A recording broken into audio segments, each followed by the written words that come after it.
Hi everyone, my name is Steph, this is the Novelty Corner and welcome back to my channel. Today I have a books beside my bed video for you where I wrap up the last 7 days worth of reading normally. This is a little bit longer because my weekend plans meant that I was not home to film, and so I have had to film this at the start of the week. So that's why everything's a little bit out of order. But that's okay because we're still here to talk about all of these books. So I'm going to talk about 11 books this week, some more briefly than others because there were quite a few rereads. There was also a lot more audio this week because I was moving around. I was tidying things up and I just wanted to have something on in the background. We're going to kick it off with a junior/middle fiction title. I finally got around to reading The Bad Guys 17. This one is Let the Games Begin. This is a serial title, so everything ends off on a cliffhanger in every book, and so we pick up right where we left off. The bad guys are in an arena. They are trying to hold off the real villains of the story, and their group is split in half, and they are trying to reconnect and trying to reunite the pieces of the hero who is, possibly going to save them all. And things, of course, do not go to plan. Book 18 comes out at the end of this month. I have got an order for that book coming, and when it does, I'll be reviewing both 17 and 18 on Little Bookish Teacher, but I am still enjoying the series. It is bonkers and fun and something that I know kids are really enjoying. Then I reread Magic Strikes by Ilona Andrews. I have the graphic audio or the dramatized version of this one with the full cast audio. This is book 3 in the Kate Daniels series. It is the one that is set in the arena. For anyone who reads the Kate Daniels series, often we go, which title is that again? This is the one where Kate and members of the pack are forced to work together to avenge something that has happened to one of their members. And it is really interesting because there are quite a few reveals. We learn a lot more about the pack structure in this one, and particularly about Curran's role as the Beast Lord. So we've slowly been getting things, but this is really where it kicks off. And this is where Kate and Curran acknowledge that there is an attraction. And of course, for all of the darkness in this book, because there is quite a lot of violence, there is a character who is maimed in this one, and there's some body horror elements to it. It's funny and fun, and we get to know these characters so much more. So this for me is where the series has always kicked off, and the graphic audio was fantastic. I am really enjoying the Kate Daniels graphic audios, so if you haven't started the series, this could be a really great way to get into them. I also reread All Systems Red by Martha Wells, also as a graphic audio because it finally came out on Audible. There is a little bit of a delay between graphic audio releasing them and Audible picking them up, but they do eventually come out, and I am saving and hoarding my credits for all of them. I actually have my physical copy hanging around. So this book is just fantastic. It is tiny and short. It is about Murderbot, which is a self-chosen title. It is a security robot that is part human, part robot. And Murderbot very strongly does not like humans, but is forced to work with them.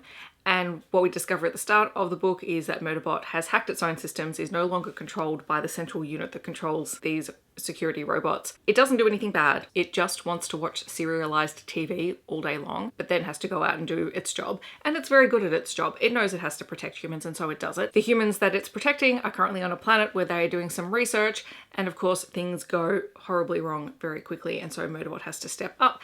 And the humans begin to see it as more than a robot, which really freaks Murderbot out because it doesn't want the humans to have feelings for it or to try and take care of it, and it is just great. And the whole thing is just fast-paced and fun. So if you haven't tried the Murderbot Diary series, I highly recommend it. The graphic audio, again, fantastic. Really great. I want to go back and listen to it again. And another reread that I will not be talking that much about is The Rest of the Story by Bauer, because you guys knew that this was coming. If you watched my NHL Global Weekend vlog, you'll know that I reread this, mostly because Brie and I started talking about it. We were throwing some questions back and forth, and I didn't happen to have my copy of this handy because it was at home. And so in order to answer those questions and then, of course, get sucked into reading it again, I read it on my phone and was sending Brie quotes from the book. So sorry, Brie, you got those over multiple days. This is my favorite hockey romance of all time. It is just very sweet and romantic while also having some very heavy undertones. There's a very toxic, very abusive leader and some very graphic violence scenes and a very graphic car accident scene in this book. And the main theme is survivorship, but there is also the most beautiful relationship in here. So I know I said I wasn't going to talk about it a lot because you can just search my channel name here on YouTube with The Rest of the Story and you'll get about 5 or 6 videos now. So aside from all of those books, I essentially just tried to get through all of the roles that I had from my TBR game that I hadn't read yet. Starting off with Dr. Matt's Guide to Life in Space by Matt Agnew. This is a book on astrophysics. This book is very interesting, but also made me feel very unsmart a lot of the time. And I don't mean that in a bad way, it just reminds me of why I dropped physics in year 11. So in this book, Matt Agnew explores what makes Earth really special, why it is the only planet in our solar system to sustain life, and then starts expanding out further and looking at, well, where would we start looking for life on other planets and in other solar systems? And it is deeply fascinating. I think one of my favorite sections in the entire book is the section on Mars, because I just find Mars deeply fascinating as a planet. And it was also cool coming back to this because as a kid I was obsessed with space and I read anything I could about it, but I haven't for a while. So I'm a little bit out of date on a lot of the current research and whatnot that's gone into stuff like this. And so reading it and then realizing just how much reality is included in a lot of contemporary sci-fi made my heart really happy, because there were a lot of things in here that I'm going, oh, hey, that reminds me when I was reading, for example, The Expanse, which is going to be really interesting because I was reading The Expanse short stories alongside this. So it was a really interesting way to read a non-fiction science fiction alongside a fictional science fiction at the same time, because there were a lot of comparisons that I was making. And obviously one is fictional and one is fact, but it was cool to see how much the fictional story narratives are trying to incorporate what's actually going on in the research, because that grounds it a little bit. So anyway, this one is a really great book. If you are interested in space or astrophysics and you are interested in the search for life in outer space and you don't mind sitting with a little bit of discomfort sometimes in not understanding what is being said, but in the greater context of the book, understanding what's going on, this was really cool. And there are plenty of diagrams and lots of gorgeous color photos and bits and pieces to help you along the way. So for as much as this made me feel like I didn't know anything at all, it was also a very interesting read. I'll jump from that to Memories Legion by James S.A. Corey. This is the short story anthology from the Expanse universe, which means I'm finally finished completely with the Expanse books and stories. I actually listened to this one on audio as well, and that was a really interesting experience. So these are the stories down the side. There are definitely stories in here that didn't work for me, but it was interesting to go back to them because many of them I remember from watching the TV show. So they were side plot stories or character story arcs that we saw in the TV show that didn't feature in any of the other books. And it didn't quite click to me while I was reading the books that I didn't get those stories. For example, we get Drive, which is how we get the story of Solomon really uncovering the Solomon Epstein drive. If you've watched the TV show and you've seen that story arc, you kind of know how it goes, but it was really interesting to read it. We also get The Butcher of Anderson Station, which is Fred Johnson's story. There's a few other bits and pieces in here. My favorite one though is a short story called Strange Dogs, which is a really interesting one because I remember seeing this story play out on screen and having absolutely no context for where it's sat. It's really a sci-fi horror short story about a family who've settled on an alien planet. They're stuck there and now soldiers have come and are basically controlling this settlement. But the story focuses around a little girl who belongs to two researchers, and she and her brother are living on the planet. Her parents are immigrants to the planet, but she and her brother were born there. So this is the only home that they know. And so while their parents always talk about Earth being home, like there's a real disconnect between this little girl and her parents because of where they are. And so she's deeply fascinated by the flora and fauna on this planet, and she discovers these strange creatures which she calls the strange dogs. And one day, and by accident, she kills one of the native birds, and the strange dogs bring it back to life. And so she becomes really fascinated by them. And then tragedy strikes and her brother is killed, and she turns to the strange dogs for help. So there is a real horror element to this story, but I remember watching it on TV and just going, oh, okay, this is a cool story, but not having the context for, like, actually reading the short story. I enjoyed it that much more. So that was a highlight from this collection for me. I also read Dreadful Desires by Lucy Lark. This is the first book in the Monsters of Whitechapel series. This is a historical gothic-ish why choose monster romance. We have Rebecca Nightingale, who is the daughter of the coroner for the City of London, and when her father is killed by a dark, mysterious being, she ends up taking over his practice, but also inherits a family blood bond with a group of monsters that her father was studying. And so we have characters like Jekyll and Hyde, we have Dorian, we have Gideon, we have Nikolai, there is Nathaniel as well. So there's a whole bunch of characters. Like this is a big why choose, in that I think I lost track of how many potential love interests there are. It doesn't actually dive into the relationship with all of those characters in this book, and it does take a while to get any steamy scenes in it, but it was really fascinating and it was a really easy read. It was very fast paced and I was very intrigued by it. So dark, historical-ish, gothic-ish monster why choose. I'm intrigued. I would continue the series, but I don't know when the second book's coming out. I also read Body Check by Teagan Hunter, which is book one in the Seattle Serpents series. I was sort of pseudo-buddy reading this with Izzy.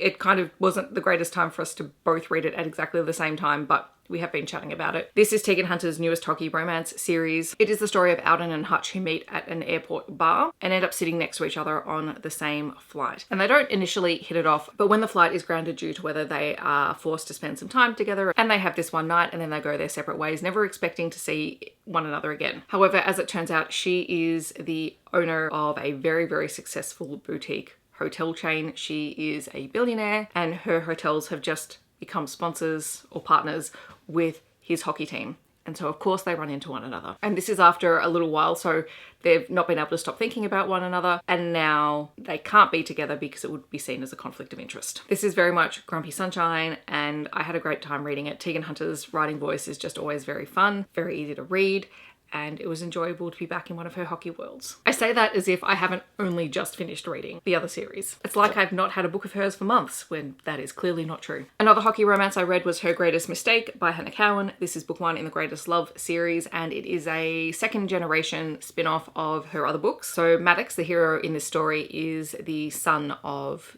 the hero from Lucky Hit, and he is the hockey player, and it is his second chance romance with Braxton, who was his childhood best friend turned girlfriend, but her father was his first agent and he royally screwed Maddox over. So there was a very not amicable split between Braxton and Maddox because she felt really guilty and ended up running away. And he was just so angry and frustrated at her father and kind of took it out on her. So when they come together again at the start of this book, it's with some very conflicted feelings. However, Maddox's brother gets himself into some trouble and ends up dragging Maddox into it, and then her father piles onto that. And so it creates a bit of a PR nightmare for the hockey team, who basically say you need to clean up your act and you need to have some positive media spin at the moment. And so Braxton, who has come back to town and has opened up a veterinary clinic, is approached to enter into a fake relationship with Maddox just to throw the media off the story. And so the two are forced together and forced to confront what happened in the past, work out their feelings, because they never really stopped loving one another. They just couldn't talk about it. This one was a bit dramatic and over the top, but it was still really fun. One thing I will say though is Braxton has a lot of body issues, so if that's something that's triggering for you, I would probably skip this one. It also does feature very toxic parents. Braxton's parents are just not great. I also read Terms and Conditions by Lauren Asher. This was another one that I read via audio, and this is the second book in the Dreamland Billionaires series. It is an age gap boss-employee romance with a marriage of convenience. We have Declan, who is set to inherit the title of CEO of the Dreamland Corporation as set out in his grandfather's will. But in order to do that, there is a stipulation that Declan has to be married and has to have a child. And so at the start of this book, everyone has been working towards arranging a marriage for Declan. It's the night of the engagement party and he walks in and basically lets his personal assistant know that his potential fiance has broken it off with him, and Iris is furious because she has been spending months organising this. And of course her boss has ruined it because he has terrible people skills. And because they desperately need this to work, Iris basically decides to step in as his fiance because he needs this to work in order to become CEO. There were things in the first half of this book that I really, really liked. I liked their dynamic because he is a grumpy person, like all of the time. And she is incredibly competent at her job. She wants to see him succeed, but he also basically works her into the ground. And so part of the story is her standing up for herself. However, this book is way too long. Like, it could have been half the size and it would have been a much more concise, much more engaging story, because it just dragged. You know, there's side plots with his father, who is currently the CEO of the company, being unhappy and trying to thwart their marriage and trying to prove that it's not a real marriage. This was just too long for this second story. There was not enough to sustain that interest in here. There was a lot of extra stuff that was thrown in that was probably not necessary. It needed to be about half the length. And then the last book that I read was a novella, and it was a review copy that I received. It was We'll Never Have Paris by Adriana, who I absolutely love to read from. This is a contemporary romance by her, and it's book 1 in the French Kiss Off series, and it's coming out in the first week of October. So this is a neighbours to lovers romance story, and we have Colin and Jules. Colin is half Welsh, half French, and he has lived in Paris for a very long time, and he is a bar owner. And Jules is an American woman who comes across as being very flighty. She likes to travel around. She doesn't settle down in places for long periods of time, and as such, she is currently living in Paris. She's staying in the apartment of someone she knew in college for 3 months while that person is away, and just enjoying the 3 months that she has there before she moves on to Italy. But from the moment they met, they've had the wrong idea about one another, and so that's just completely informed every interaction that they have, which is very much like a hate to love sort of situation going on. He is so attracted to her that every little thing that she does annoys him, and she just walks around calling him names in her head, like Grumpysaurus and LeGrump and whatever. And they're forced to have an actual conversation when they get stuck on Christmas Eve in the building elevator that stops in between floors. He is very bah humbug about the season. And yeah, this forced proximity situation forces them to actually have a conversation, a proper full-length conversation, not just a grumpy arguing with each other conversation, in which they, you know, are forced to admit, okay, actually, I'm attracted to you and I'm being an idiot. It was fun. It was fairly lighthearted. There are a few things that I mentioned, like death of a sibling and death of a parent, both involved in accidents that resulted in their death and that have left their mark on both the heroine and the hero. But their actual story, it's just very lighthearted, and it was really enjoyable. And I needed something like that because everything else that I was reading when I decided to pick this up just wasn't cutting it for me. And I'm so glad that I picked it up and that I requested a copy of it because I had a great time reading it. And it's Christmassy without being overly Christmassy. So if you're looking for something that has Christmas feels but is not dramatically over the top with Christmas as we lead into that season later in the year, this is probably a great one to have on your list. All right, so those are all the books that I have read over the last 9 days. In the comments, I'd love to know if you've read any of them or if you're planning on picking any of them up. If you want to let me know that you're here but you don't want to leave a comment, feel free to leave a snake emoji down below. Otherwise, I hope that wherever you're in the world, you're staying safe and healthy, and I will see you in my next video. Thanks so much for watching. Bye everyone.